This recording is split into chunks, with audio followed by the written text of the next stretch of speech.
Quando o sol nasceu naquela manhã em Xinqiang, a luz indomável nos olhos de Maria começou a desaparecer. Durante várias noites, ao longo de seus angustiosos anos na China, Hudson Taylor havia temido perder sua esposa ao vê-la lutar contra uma grave enfermidade. Mas, em 23 de julho de 1870, pôde ver que esse seria seu último dia juntos. Ele entendeu que Deus veio para levar sua filha para casa. O marido, de coração partido, viu a força e a vitalidade renomadas se retirarem de seu corpo ainda jovem. Ela tinha apenas 33 anos. Querida, você está ciente de que está morrendo? Morrendo? Você acha? Sim, você vai para casa. Em breve você estará com Jesus. Sinto muito. Você sente muito de estar indo ficar com Jesus?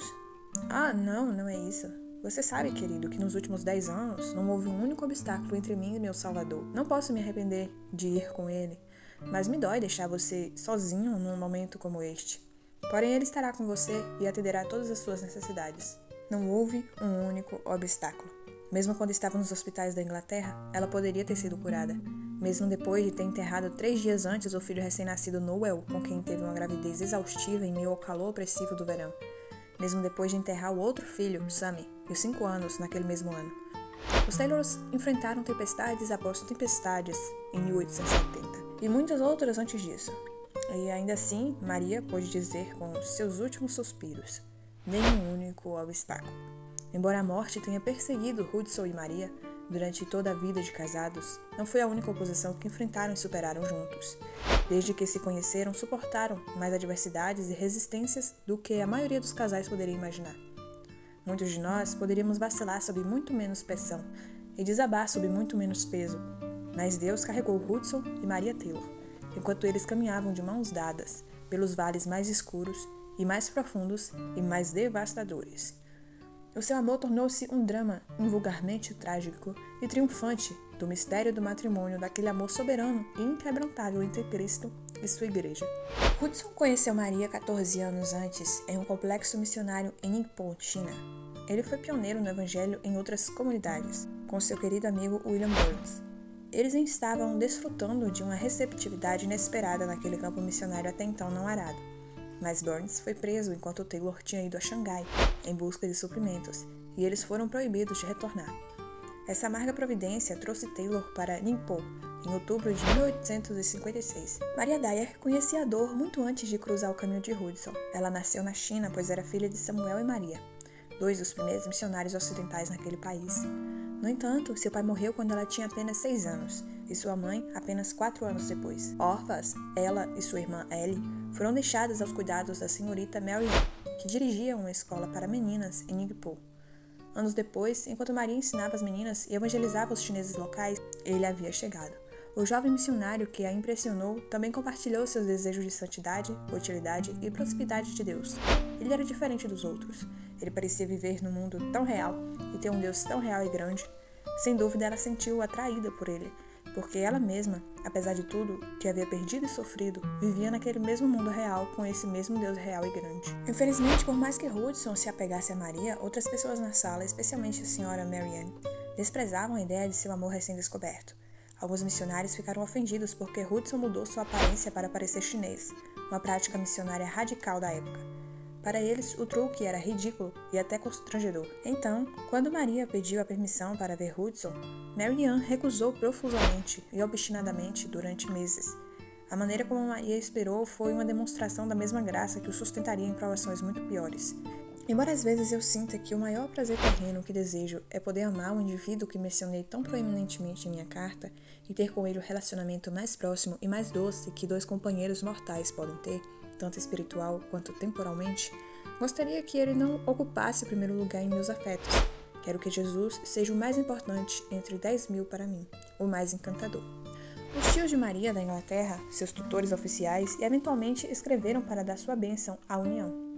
Embora alguns continuassem a protestar, Hudson e Maria finalmente se casaram em 20 de janeiro de 1858. A feroz oposição que experimentaram no namoro, no entanto, acabou por ser um sussurro do que sofreram nas trincheiras entre os não alcançados. Mesmo enquanto se preparavam para se casar, Hudson deu a Maria a oportunidade de evitar os perigos que sem dúvida enfrentariam.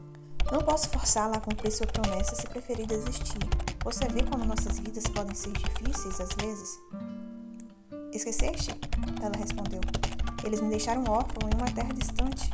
Deus tem sido meu pai todos esses anos. Você acha que terei medo de confiar nele agora? E a sua vida foi difícil. Por vezes, extremamente difícil. Seja por causa do intenso escepticismo e da perseguição aos chineses, ou por causa do cinismo e da oposição dos seus críticos à Inglaterra, ou devido a doenças inevitáveis que devastavam as suas famílias e entes queridos, ou devido à falta de fundos necessários e ao afastamento de qualquer esperança de apoio. O sofrimento era um fio obscuro e persistente no cordão triplo do seu amor. No entanto, como Hudson escreveu certa vez, as dificuldades fornecem uma plataforma na qual Deus pode se mostrar. Sem eles, nunca poderíamos saber quão terno, fiel e todo-poderoso é o nosso Deus. A hostilidade social que sentiam ao se deslocarem de uma cidade em cidade atingiu o seu clímax numa cena particularmente perigosa em 22 de agosto de 1868, durante um motim em Yangzhou. O que aconteceu em Yangzhou poderia ter acontecido em quase qualquer lugar da China. Os Taylors sempre estiveram conscientes da ameaça de uma insurreição repentina contra sua missão. Mesmo que os chineses não tenham ficado ofendidos com a sua mensagem, eles sabiam que Satanás certamente o estava e faria todo o possível para destruir a sua causa. Em agosto de 1868, 2 anos depois de os Taylors terem se estabelecido lá com uma equipe, rumores horríveis começaram a se espalhar por Yangzhou. As mentiras acusavam estrangeiros de sequestrar crianças e realizar procedimentos médicos cruéis e desonestos. Os primeiros manifestantes se reuniram em um domingo. Havia cerca de 200 homens rudes e raivosos. Os missionários conseguiram contê-los enquanto aguardavam a intervenção das autoridades locais, o que finalmente ocorreu. Mas 3 dias depois, a multidão cresceu em tamanho e em ódio. Milhares de pessoas invadiram as portas do local. Hudson e outro homem enfrentaram a multidão hostil para pedir ajuda ao governador local. Maria, na época grávida do 6º filho, e os demais fizeram o que puderam para permanecerem vivos enquanto esperavam. Finalmente, a multidão invadiu a casa, roubou tudo o que encontrou e ateou fogo ao resto. À medida que as chamas cresciam e as pedras voavam em todas as direções, Maria foi forçada a saltar de um 2º andar entre 3 e 4 metros acima do solo, enquanto os missionários mal conseguiam escapar. No final, depois de muita consternação, Hudson pressionou o magistrado local e o motim dispersou. Quando perguntaram a Maria qual punição ela queria ver aplicada, ela respondeu: "Punição? A verdade é que não me fiz essa pergunta, pois não tem nada a ver comigo. A vingança que desejo é uma maior abertura do país ao nosso trabalho. Considerarei leve os nossos sofrimentos físicos e bem recompensadas nossas ansiedades mentais, por mais graves que tenham sido, se conseguirem abrir-nos mais o país para a expansão do reino de nosso mestre." No dia 18 de novembro, apenas 3 meses depois, Hudson e Maria retornaram a Yangzhou com sua equipe, empenhados em pregar Cristo onde ele ainda não havia sido invocado, mesmo depois de todo o mal que Yangzhou lhe pagara por sua compaixão e sacrifício. Entre o momento em que desembarcaram em Yangzhou e o motim de 1868, Hudson e Maria perderam sua amada primogênita Grace, devido à doença. Os problemas de saúde eram uma ameaça sempre presente, mas essa foi a primeira morte que experimentaram juntos. Em uma carta para sua mãe, Hudson escreveu: "Nossa querida Grace, como sentimos falta da sua doce voz pela manhã, um dos primeiros sons que nos saudava ao acordar, ao longo do dia e à noite. Quando faço as caminhadas que costumava fazer com sua figura cambaleante ao meu lado, o pensamento volta para mim como uma pulsação de agonia. Será possível que eu nunca mais sinta a pressão daquela mãozinha? Nunca mais ver o brilho daqueles olhos brilhantes? E ainda assim não está perdido. Estou grato por ele a ter levado, e não a nenhum dos outros, embora ela fosse o sol das nossas vidas." 2 anos depois, as condições eram tão difíceis que os Taylors decidiram enviar os seus 4 filhos mais velhos para a Inglaterra. Sammy, de 5 anos, já fraco e frágil, morreu pouco antes de partir. Ele já havia perdido 3 filhos, incluindo outro ao nascer em 1865. Tudo isso antes de perder outro bebê, Noel, e depois a própria Mary, no ano seguinte, em 1870. Hudson escreveu: "Ele, e ninguém mais além dele, sabia o que minha querida esposa representava para mim. Ele sabia como estava nela a luz dos meus olhos e a alegria do meu coração, mas ele viu que era bom tomá-la, bom para ela, e no seu amor ele a tomou sem dor, e nada menos é bom para mim, que agora devo lutar e sofrer sozinho, embora não sozinho, porque Deus está mais perto de mim do que nunca." Perder a luz dos olhos e a alegria do coração ajudou-o a ver e sentir a proximidade de Deus. Depois de perder sua filha, seu filho, seu recém-nascido e depois sua doce Maria, enquanto espalhava o Evangelho, Hudson escreveu a um colega ministro. Jesus pode satisfazer minha necessidade? Sim, e em abundância. Não importa quão intrigado seja o meu caminho, quão difícil seja o meu serviço, não importa quão triste seja a minha dor, quão longe estejam meus entes queridos, por mais desamparado que eu esteja, por mais profundos que sejam os anseios da minha alma, Jesus pode satisfazer tudo, tudo e mais do que satisfazer. O que podemos aprender hoje com o amor corajoso de Hudson e Maria Taylor pelo casamento e pelo ministério? Podemos tirar pelo menos 3 lições duradouras. Em primeiro lugar, um casamento verdadeiramente cristão traz luz e frescor onde quer que cresça. John Pollock escreveu: a natureza apaixonada dela satisfez seu desejo ardente de amar e ser amado. Ela proporcionou-lhe repouso completo, um carinho que o alimentou e nutriu, para que juntos tivessem uma reserva de amor tão grande que espirrou para refrescar todos que os abordassem. Os casamentos impregnados do Evangelho não podem deixar de compartilhá-lo. E mais do que partilhar, exalam a sua graça. Aqueles que se aproximam não podem evitar o transbordamento de Cristo neles. Então será que nosso amor conjugal transborda e revigora os nossos filhos, a nossa família da igreja, os nossos vizinhos? Você alcança alguém que não conhece Jesus? Segundo, a fonte de sua força, sacrifício e resistência era uma profunda satisfação em Jesus acima de tudo. No mais rigoroso de todos os verões, o mesmo verão em que Maria deu à luz, perdeu o bebê e depois morreu, Hudson escreveu: não pude deixar de admirar e maravilhar-me com a graça que tanto sustentou e confortou a mais afetuosa das mães. O segredo era que Jesus satisfez a sede profunda do coração e da alma. Como Maria vivia perto do poço de água viva, ela ainda tinha amor para dar enquanto tudo ao seu redor, inclusive seu próprio corpo, enfraquecia. Hudson acabara de descobrir isso 1 ano antes de sua morte, depois de sentir sua força espiritual e fervor irem de mal a pior durante anos. Após uma troca de cartas transformadoras com um amigo e colega missionário, Taylor escreveu: parece-me que cheguei apenas à beira mais de um mar sem limite, que tomei apenas um gole mais daquele que satisfaz plenamente. Cristo literalmente é tudo para mim agora. O poder, o único poder para o serviço, o único fundamento para a alegria imutável. A videira não é apenas a raiz, mas tudo. Raiz, caule, galhos, folhas, flores, frutas. E Jesus não é apenas isso.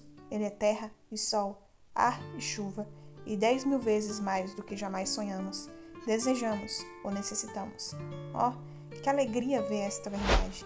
As coisas mudaram tanto para Hudson que, quando as tempestades do ano seguinte chegaram, foi dito sobre ele. A alegria e a experiência espiritual recém-descobertas de Hudson Taylor parecem ter sido aprofundadas em vez de entorpecidas pelas pressões desses dias. A satisfação que ele experimentou não só tornou suportável seu sofrimento, mas também o forçou a consolidar sua alegria em Jesus. Bebemos de um poço como esse? Arranjamos tempo para beber lá com nosso cônjuge? Terceiro, eles sobreviveram através da dependência e da paciência na oração. Como disse Taylor, tentemos manter Deus diante de nossos olhos, sigamos os seus caminhos e procuremos agradá-lo e glorificá-lo em tudo, nas grandes e nas pequenas coisas. A obra de Deus, feita à maneira de Deus, nunca carecerá dos suprimentos de Deus. Como foi isso no seu casamento? Aqueles que os conheceram e observaram de perto afirmam: com Hudson e Maria juntos ou sozinhos, em voz alta ou silenciosa, breve ou sem pressa, a oração era a resposta altruísta dos filhos ao Pai. A intimidade e a constância de sua vida de oração juntos foram marcadas e adoçadas com uma paciência abençoada. Como regra, as orações são respondidas e os recursos chegam, lembrou Taylor mais tarde. Mas se continuarmos esperando, a bênção espiritual resultante é muito mais preciosa do que a inserção da aprovação.